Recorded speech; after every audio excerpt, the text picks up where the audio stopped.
रिया को पुराने शांत गांव के उस घर में रहना बहुत पसंद था।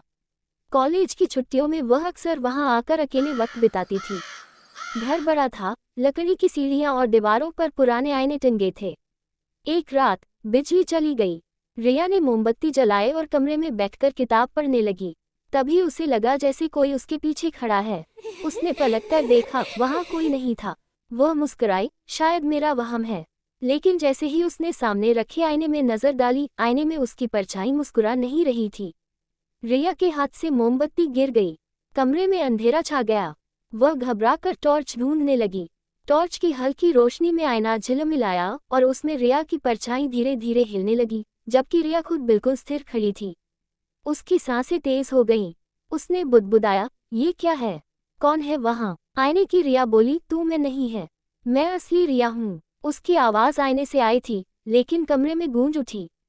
रिया चीखते हुए दरवाजे की ओर भागी, लेकिन दरवाजा बंद था।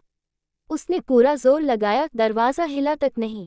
पीछे से फिर आवाज आए, अब बहुत सालों से मैं फंसी हूँ यहाँ, अब तेरी बारी है। आईने की रिया अब धीरे धीरे बाहर निकल रही थी। उसका चेहरा टेढ़ा, आंखें काली और मुस्कान खींची हुई।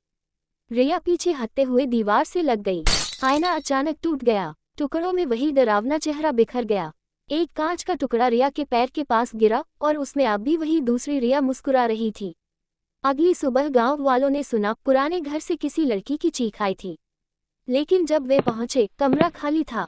सिर्फ टूटा हुआ आईना पड़ा था और हर टुकड़े में रिया का चेहरा मुस्कुरा रहा था।